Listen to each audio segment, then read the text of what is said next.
నేను మీటింగ్లో ఉన్నాను, కాల్ మీ లేటర్. దేవుడు అలా కాదండి, కాల్ చేసిన ఎన్ని కాల్స్ అయినా సరే ఆయన రిసీవ్ చేసుకుంటాడు. ఆయన ఫోన్ ఎప్పుడు బిజీగా ఉండదు. నెట్వర్క్ ఒక్కొక్క ఏరియాలో ఉందనుకో 1000 ఫోన్లు పట్టుకుంటుంది, అంతగానే సిటీ ఉందనుకో ఒక 2000 ఫోన్లు పట్టుకుంటుంది. అక్కడ ఒక 5000 మంది వచ్చారు, మన ఫోన్లు పనిచేయవు. ఎందుకంటే ఆ టవర్ మీద ఒత్తిడి పడిపోతుంది. మన దేవుడు అలాంటి ఒత్తిడి పడిపోయే దేవుడు కాదండి.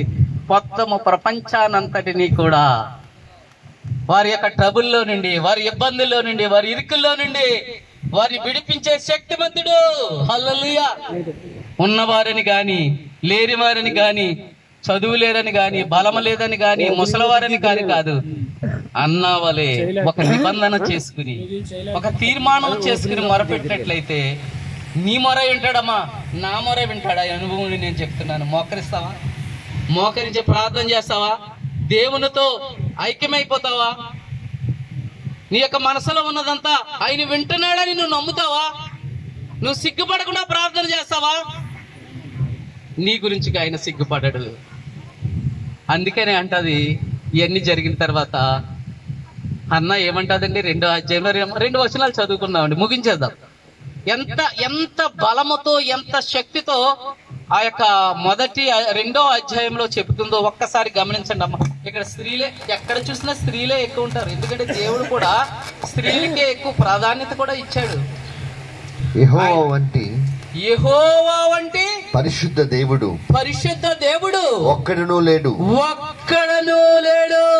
నీవు తప్ప మరి ఏ దేవుడునూ లేడు. నీవు తప్ప మరి ఏ దేవుడును లేడు. నా జీవితంలో లేడు, ఈ ప్రపంచంలో ఉన్నా గాని ప్రయోజనము లేదు.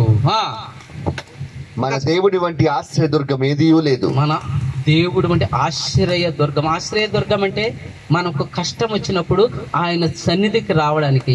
ఏదైనా కష్టం వచ్చిందనుకో, దైవజనుడు ఇక్కడ ఉన్నాడు అనుకో, దైవజనుడు ఉన్నాడు, వెళ్ళి చెప్పుకుందామని అనుకుంటారా? అనుకోరా? వాటికంటే 1000 రెట్లు ఆశ్రయదుర్గము. మన ఆశ్రయదుర్గము, మనం ఆశ్రయించేటటువంటి దుర్గము, మనకున్నటువంటి సమస్యలను తీర్చే దుర్గము. ఎవ్వరూ అవసరం లేదు మధ్యవర్తిగా. డైరెక్ట్ గా మనము దేవుని దగ్గర మొరపెట్టినప్పుడు హన్నాకు జవాబిచ్చినట్లుగా దేవుడు మీ అందరికీ, మనందరికీ కూడా దేవుడు సహాయం చేసేవాడై ఉన్నాడు. అయితే ఒక నిబంధన చేసుకోవాలి. ఆ నిబంధన దేవుని సన్నిధిలో నిత్యము నిలిచి ఉండాలి. ఇంకో వచనం చదువు బాబు, చదువుకోండి. మీరు ఇంటికి వెళ్ళిన తర్వాత చక్కగా ఈ యొక్క మాటలు చదివించుకోండి. ఈ రోమాలు అలా పైకి నిలిచుంటాయి. ఎందుకో తెలుసా? అటువంటి మాటలు ఆ యొక్క స్త్రీ హన్నా పలుకుతుందంటే తన జీవితంలో అది అంటది, తన అవమానమును తీసివేశావు. చదవండి. యెహోవా అనంత జ్ఞానియగు దేవుడు. అనంత జ్ఞాని, ఆయన కంటే జ్ఞానమైన వారు ఎవరునూ లేరు ఈ లోకంలో. ఆయనే క్రియలను పరీక్షించువాడు. అవును. ఇక నువ్వు అంత గర్వంగా మాట్లాడుకుని చూడు, అంటే ముందు గర్వంగా మాట్లాడారు, ఇంకా మాట్లాడకండి. అటువంటి మీరు మాట్లాడినా గాని అటువంటి దానికి నేను ఏమాత్రము వాల్యూ చేయను. ఇప్పుడు నేను గొడ్రాలను కాదు, నేను ఒక మంచి సమయాలను కన్నాను అని చెప్పి ఆ విధంగా కిందకి చూసుకుని వెళ్తే బోల్ టైం పట్టేస్తుంది. కానీ తను మాట్లాడుతున్న మాటల్లో గొప్ప ధైర్యము, గొప్ప విశ్వాసము, గొప్ప సమర్పణ అక్కడ కనిపిస్తూ ఉంటుంది. మరి చూసారా, అక్కడ ఏలీ కుమారులు బహు దుర్మార్గులు. మరి అన్న యొక్క కుమారుడు సమూయేలు, ఆయనకు దేవుడు ఆ యొక్క 3వ అధ్యాయంలో చూసినట్లయితే కనిపిస్తుంది, ఆయన దర్శనమిచ్చి ఒక్కసారి కాదన్నా సరే, నువ్వు నాకు తెలియదు అన్నాడు సరే, ఆయన అభిషేకించాలనుకున్న వారిని ఆయన అభిషేకిస్తాడు. ఆయన దీవించాలనుకున్న వారిని ఎవ్వరూ ఆపలేరు. మధ్యన ఎవ్వరూ వచ్చి ఆపలేరు. నీకు దేవుడు సహాయము చేయాలని నీ దగ్గరకు వచ్చినప్పుడు ఆయన చేసే వెళతాడు, నిన్ను దీవించే వెళతాడు. నీ ప్రార్థన ఆలకించినప్పుడు ఆయన నీకు ఆశీర్వాదాలు ఇస్తాడు. ప్రియమైనటువంటి వారలారా, ఇందాక నాకు కూడా వచ్చినటువంటి సహోదరుడు ఒక మంచి మాట జ్ఞాపం చేశాడు. యోబు ఎన్నో గొర్రెలు, ఎన్నో మేకలు, ఎన్నో పనివారు అందరూ ఉంటుండగా, ఈ ప్రార్థనలో విషయం కాబట్టి మరలా నేను జ్ఞాపం చేస్తున్నాను, ఒక్కొక్క బిడ్డ కొరకు ఎర్లీ మార్నింగ్ లేచి బలి అర్పించేవాడు అని. ఇంకా వాళ్ళు తప్పు చేయలే అంటే మనం ఇంకా ఆయన అలర్ట్గా ఉన్నాడు. అలర్ట్గా ఎందుకున్నాడు? తన బిడ్డలు చెడిపోకూడదు, సైతాను పాలు కాకూడదు అని. అలాగే మనము కూడా ప్రతి ఉదయము మన బిడ్డల కొరకు, మన భర్తల కొరకు, భర్తల భార్యల కొరకు మొరపెట్టాలి దేవుని దగ్గర. ఆ దినమంతా కూడా ఆయన ఆశీర్వాదములు మనకు తోడుగా ఉంటాయి. ఇలాపి వాక్యంలో ఉంది కదా, ఏమనుంది? రేయి మొదటి చామున లేచి నీళ్లు కుమ్మరించినట్లుగా. ఒక బిందె నీళ్ళట్టుకు వచ్చి ఆ డ్రమ్ములు వేయాలంటే మీరు ఇలా ఎత్తే చాలా టైం పడుతుంది కదా. అంతా కుమ్మరించాలి. మీ మనసంతా కుమ్మరించి దేవుని దగ్గర మొరపెట్టినప్పుడు దేవుడు మీకు జవాబిచ్చే దేవుడు. ఈ రోజున దేవుడు మాట్లాడుతున్నాడు. ఇంతమంది దైవజనులు, అభిషక్తులు మరి వచ్చి ఎండనికి, చాలా తీవ్రమైన ఎండ, మరి ఈ యొక్క మందిరాన్ని ప్రతిష్ఠించడానికి, ప్రార్థించడానికి, ప్రభువా ఈ మందిరంలోకి మీరు దిగిరండి. సమయాలకు దర్శనమిచ్చినట్లుగా ఈ మందిరంలోకి వచ్చి ఏ కష్టంతో అయితే, ఏ ఇబ్బందితో అయితే వస్తూ ఉన్నారు, వారు నాతో చెప్పలేకపోవచ్చు, మాతో చెప్పలేకపోవచ్చు, కానీ ప్రభువా డైరెక్ట్గా మీతో సంభాషించుటకు నువ్వు యోగ్యత ఇచ్చావు అని చెప్పి మరి అక్కడ ప్రార్థించినట్లయితే మీ అందరికీ కూడా దేవుడు మీ కష్టాలను తీరుస్తాడు, మీ యొక్క ఇబ్బందులు తీరుస్తాడు. మీరు బయటికి వెళ్ళినప్పుడు ఆశీర్వాదపడతారు, లోపలికి వచ్చినప్పుడు ఆశీర్వాదపడతారు. కీర్తన గ్రంథం 34వ వచనంలో అనుకుంటారు, 37వ వచనంలో గ్రంథంలో 7వ వచనంలో అంటాడు, ఆయన యందు భయభక్తులు వారి చుట్టూ ఆయన దూత కావలి ఉండి వారిని రక్షించడం. ఈ యొక్క అడవి ప్రాంతాల్లో తిరుగుతూ ఉన్నప్పుడు ఆయన దూత మీకు తోడుగా ఉంటాడు. 91వ కీర్తనలో చెప్పినట్లుగా మీ కాళ్ళకు రాయి తగలకుండా తమ దూతలు వచ్చి తమ చేతుల మీద ఎత్తు పట్టుకుంటారు.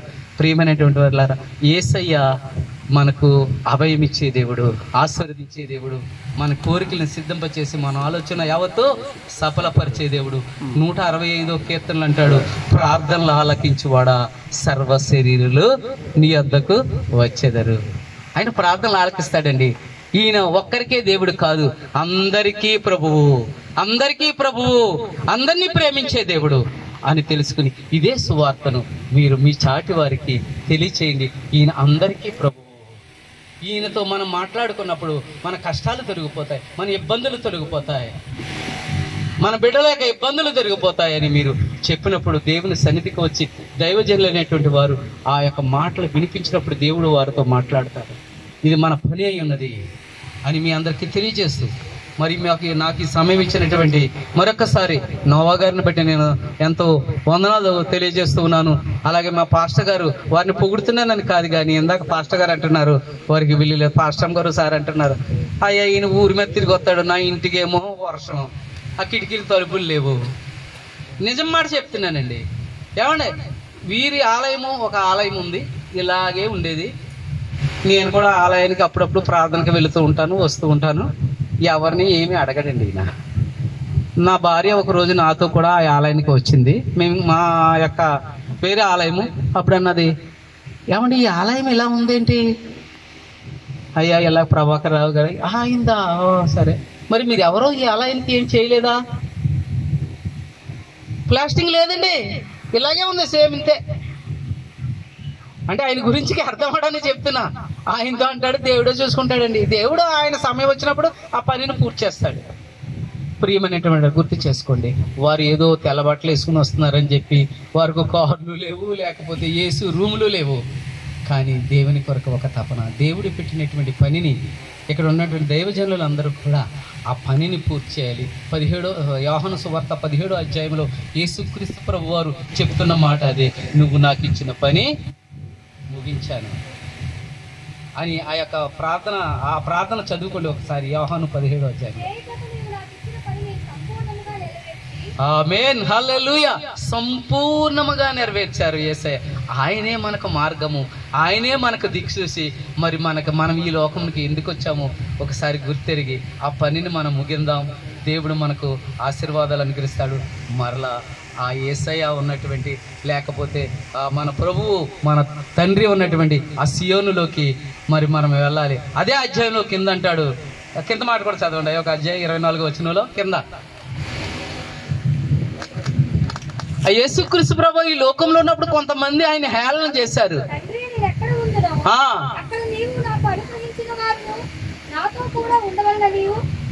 మన అందరి కొరకు దేవుడి కుడిపార్శ్వమున కూర్చుని నన్ను అంగీకరించిన ప్రతి ఒక్కరూ ఇక్కడ ఉండాలి అని విజ్ఞాపన చేస్తున్నాడు. ఆయనకున్నటువంటి మహిమను మన కల్లారా చూడాలని చెబుతున్నాడండి. ఇంతకంటే ఇంకా సాక్ష్యం ఏం కావాలి? చూడండి, మనం అందరం అక్కడ ఉండాలంట. అక్కడ యేసుక్రీస్తు ప్రభు వారికి ఇక్కడ హేళన చేసినట్లుగా ఉండదు. ఆయనకి ఏ మహిమ ఉన్నదో, ఏ గొప్పతనం ఉన్నదో ఒక రోజున మన కల్లారా మనం చూడాలంట. మనం చూస్తామని నిరీక్షించిన వారు ప్రతి ఒక్కరూ ప్రార్థించండి. నా మాటలు ముగిస్తున్నాను. దేవుడు ఈ మాటలను దీవించును గాక.